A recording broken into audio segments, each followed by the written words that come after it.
Croeso. Sut fydde ti'n disgrifio dy hun? So ni'n gorfod disgrifio'n hun, so ni'n benthyg disgrifiad un nath mam ddefnyddio. Mae hi'n deud bod fi'n edrych chydig bach fel chihuahua. So, ella so ni'n deud bod fi'n telenores a chanwr sy'n edrych fel chihuahua. Pam dewis gosod y gadair yn fan hyn? Heddiw, dwi wedi dewis dod i Lyn Cosmeston, just ger Penarth. Oherwydd pan o'n i'n fach, o'n i'n dod fan hyn efo mam a dad a nain. A mae gennau un llun arbennig dros ben o fi mewn ffrog bach del a mae gennau fy llaw am ryw reswm yng ngheg a larch. Pan dwi'n edrych ar y llun yna, mae jyst yn atgoffa fi gymaint o fod yn blentyn, so dyma pam dod yn ôl fan hyn. Os nad telyn, pa offeryn arall?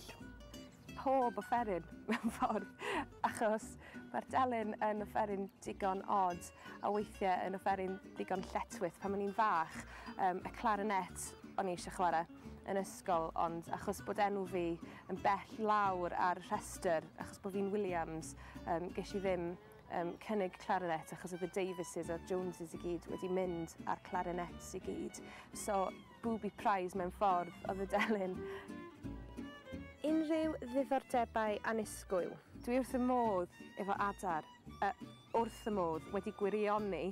Pan o'n i'n blentyn, o'n i'n aelod o'r Young Ornithologists Club, sef clwb bobl ifanc sy'n hoffi twitcho neu gwylio adar. So pan o'n i'n fach, o'n i'n gallu deitha ti pa adar oedd yn canu mewn ffordd arbennig a pa blu oedd ar pa adar.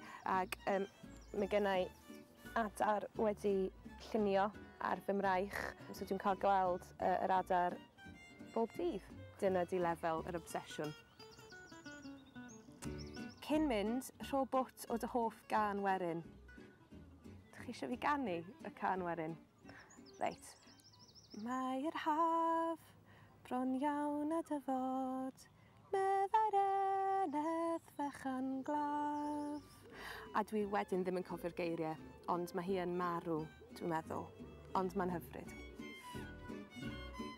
I gloi, sut brofiad oedd y Gadair i ti? Ie, dwi wedi mwynhau yn arw. Diolch am gael fi ar Gadair.